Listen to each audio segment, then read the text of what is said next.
يؤتي الحكمة من يشاء আসসালামু আলাইকুম ওয়া রাহমাতুল্লাহ নাহমাদুহু ওয়া নুসাল্লি আলা রাসূলিহিল কারীম আম্মা বা'দ। আজকে আমরা আলোচনা করব কুতুবুল জারহি ওয়া তা'দীলের প্রকারভেদ নিয়ে, অর্থাৎ যে সমস্ত কিতাব জরহ তা'দীল সম্পর্কে লেখা হয়েছে তা কত প্রকার সেই সম্পর্কে আমরা আলোচনা করব। তার মধ্যে যে প্রসিদ্ধ কিতাব লেখা হয়েছে কুতুবুল জারহি ওয়া তা'দীল সম্পর্কে, সেই বিষয়ে হাফেজ আবু আমর ইবনে সালাহ ওনার ওফাত 443 হিজরিতে তিনি বলেন, হাদিস বিশারদদের জরহ তা'দীল সম্পর্কে অনেক কিতাব রয়েছে। তার মধ্যে কতক কিতাব রয়েছে যেগুলোর মধ্যে শুধু যঈফ রাবীদেরকে উল্লেখ করা হয়েছে, যেমন আয-যুআফা লিল বুখারী, আয-যুআফা লিন নাসাঈ, আয-যুআফা লিল উকাইলি, এছাড়া অন্যান্য কিতাব। এবং তন্মধ্যে কতক কিতাব রয়েছে যেগুলোর মধ্যে শুধু সাকা রাবীদেরকে উল্লেখ করা হয়েছে, যেমন কিতাবুস সিকাত লি আবি হাতিম ইবনে হিব্বান। তন্মধ্যে কতক কিতাব রয়েছে যেটার মধ্যে সাকা এবং যঈফ উভয় রাবীকে উল্লেখ করা হয়েছে, যেমন কিতাবুত তারিখ লিল বুখারী, তারিখ ইবনে খাইসামা। তার মধ্যে অধিক ফায়দাপূর্ণ কিতাব হলো কিতাবুল জারহি ওয়া তা'দীল লি ইবনে আবি হাতিম আর-রাজি। এখন আমি এমন কতক মুসান্নাফাত উল্লেখ করব যে কিতাবগুলোর মধ্যে সাকা এবং যুআফা রাবীদেরকে উল্লেখ করা হয়েছে।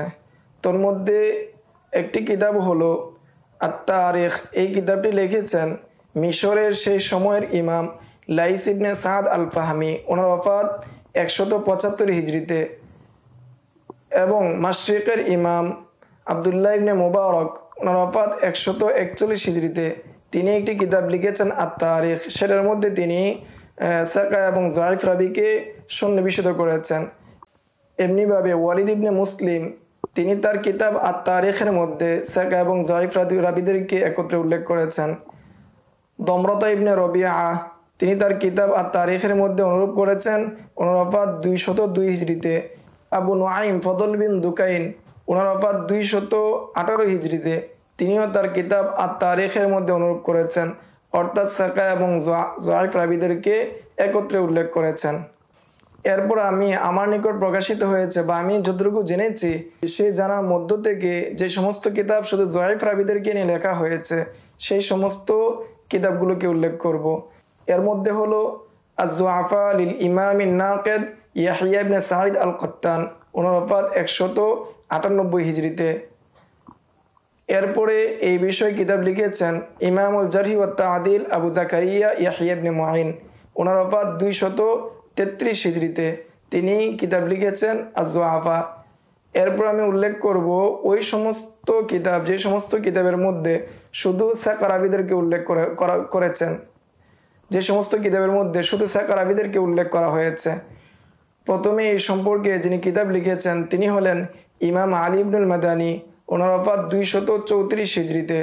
তিনি কিতাব লিখেছেন আস-সিকাত ওয়াল মুসাব্বিতুন।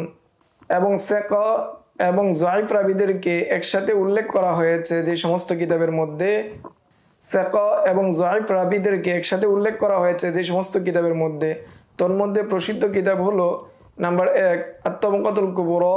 এই কিতাবের লেখক মুহাম্মদ ইবনে সাদ, তিনি প্রসিদ্ধ হলেন কাতিবুল ওয়াকিদি হিসাবে।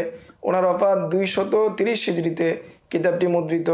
2 নম্বর কিতাব আত-তারিখ। এই কিতাবের লেখক ইয়াহইয়া ইবনে আবদুল্লাহ ইবনে বুকায়ের, ওনার ওফাত 231 হিজরিতে। 3 নম্বর কিতাব আত-তারিখ। এই কিতাবের লেখক আবু জাকারিয়া ইয়াহইয়া ইবনে মুঈন, ওনার ওফাত 233 হিজরিতে। এই কিতাবটিও মুদ্রিত।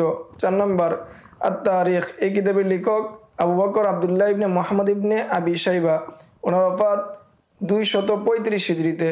5 নম্বর কিতাব আত-তারিখ। এই কিতাবের লেখক আহমদ ইবনে মাহমুদ ইবনে গাইলান আল মারুজি, ওনার ওফাত 239 হিজরিতে।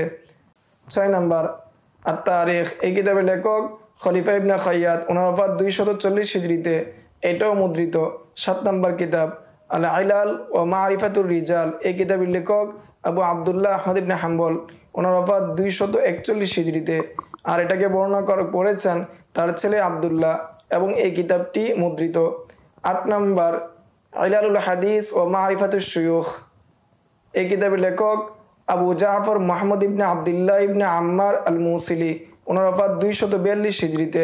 9 নম্বর আত-তারিখ এই কিতাবের লেখক আবু হাফস আমর ইবনে আলী আল ফাল্লাস। তার ওফাত 249 হিজরিতে এবং এই কিতাবটি 3 খণ্ডে রচিত এবং তৃতীয় নাম্বার হলো আইলাল নিয়ে। 10 নম্বর কিতাব আত-তারিখুল কাবীর এই কিতাবের লেখক আবু আবদুল্লাহ মুহাম্মদ ইবনে ইসমাইল আল বুখারী। ওনার ওফাত 256 হিজরিতে। এই কিতাবটিও মুদ্রিত।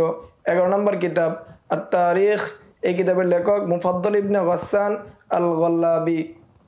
ওনার ওফাত 256 হিজরিতে। 12 নম্বর কিতাব আত-তারিখ এই কিতাবের লেখক হাম্বল ইবনে ইসহাক ইবনে হাম্বল আশ-শাইবানি। ওনার ওফাত 273 হিজরিতে। 13 নম্বর কিতাব আত-তারিখ মুহাম্মদ ইবনে ইয়াজিদ ইবনে মাজা আল কাজউইনি। ওনার ওফাত 273 হিজরিতে। 14 নম্বর কিতাব আল মারিফা ওয়াত তারিখ এই কিতাবের লেখক ইয়াকুব ইবনে সুফিয়ান আল ফাসাউই। ওনার ওফাত 277 হিজরিতে এবং এই কিতাবটিও মুদ্রিত। 15 নম্বর কিতাব আত-তারিখুল কাবীর এই কিতাবের লেখক আবু বকর আহমদ ইবনে আবি খাইসামা জুহাইর ইবনে হারব আন-নাসাই। ওনার ওফাত 279 হিজরিতে। 16 নম্বর কিতাব আত-তারিখ এই কিতাবের লেখক আবু ঈসা মুহাম্মদ ইবনে ঈসা আত-তিরমিজি। 17 নম্বর কিতাব আত-তারিখ এই কিতাবের লেখক আবু জুরআ আব্দুর রহমান ইবনে আমর আন-নাসরি আদ-দিমাশকি। ওনার ওফাত 281 হিজরিতে। এই কিতাবটি মুদ্রিত। 18 নম্বর কিতাব আত-তারিখ এই কিতাবের লেখক আবুল আব্বাস আহমদ ইবনে আলী ইবনে মুসলিম আল আবার। ওনার ওফাত 290 হিজরিতে। 19 নম্বর কিতাব আত-তারিখ এই কিতাবের লেখক আবু জাফর মুহাম্মদ ইবনে ওসমান ইবনে আবি শাইবা। ওনার ওফাত 297 হিজরিতে। 19 নম্বর কিতাব আত-তারিখ এই কিতাবের লেখক হুসাইন ইবনে ইদ্রিস আল আনসারি আল হারুবি। ওনার ওফাত 301 হিজরিতে। 21 নম্বর কিতাব আত-তামিজ এই কিতাবের লেখক আবু আব্দুর রহমান আহমদ ইবনে শুআইব আন-নাসাই। ওনার ওফাত 303 হিজরিতে। 22 নম্বর কিতাব আত-তারিখ এই কিতাবের লেখক আবুল আব্বাস মুহাম্মদ ইবনে ইসহাক আস-সিরাজ আস-সাকাফি। ওনার ওফাত 313 হিজরিতে। 23 নম্বর কিতাব আল জারহ ওয়াত তা'দিল এই কিতাবের লেখক ইবনে আবি হাতিম আব্দুর রহমান ইবনে মুহাম্মদ ইবনে ইদ্রিস আর-রাজি। ওনার ওফাত 327 হিজরিতে। এই কিতাবটি মুদ্রিত। 24 নম্বর কিতাব আত-তারিখ এই কিতাবের লেখক আবুল আরব মুহাম্মদ ইবনে আহমদ ইবনে তামিম আল আফ্রিকি। ওনার ওফাত 333 হিজরিতে। 25 নম্বর কিতাব আত-তারিখ এই কিতাবের লেখক আবু আহমদ মুহাম্মদ ইবনে আহমদ ইবনে ইব্রাহিম আল গাশশাল। ওনার ওফাত 349 হিজরিতে। 26 নম্বর কিতাব আত-তারিখ এই কিতাবের লেখক আবু হাফস আমর ইবনে আহমদ ইবনে ওসমান ইবনে শাহিন আল ওয়াইজ। ওনার ওফাত 385 হিজরিতে। 27 নম্বর কিতাব আল ইরশাদ এই কিতাবের লেখক আবু ইয়ালা আল খলিল ইবনে আবদুল্লাহ আল খলিলি। ওনার ওফাত 446 হিজরিতে। এই কিতাবটি মুদ্রিত। 28 নম্বর কিতাব আত-তা'দিল ওয়াত তাজরিহ লিমান আখরাজ লাহুল বুখারী ফিল জামি' সহিহ এই কিতাবের লেখক আবুল ওয়ালিদ সুলাইমান ইবনে খালফ আল বাজি। ওনার ওফাত 474 হিজরিতে। এই কিতাবটিও মুদ্রিত। এই ছিল জরাতাদিলের কিতাবের প্রকারভেদ এবং যে সমস্ত কিতাব জয়ীফ এবং সাকারাবিদেরকে সমন্বিত করে লেখা হয়েছে সেই সমস্ত কিতাবের তালিকা। আসসালামু আলাইকুম ওয়া রাহমাতুল্লাহ। ومن يؤت الحكمة فقد أوتي خيرا كثيرا وما يذكر إلا أولو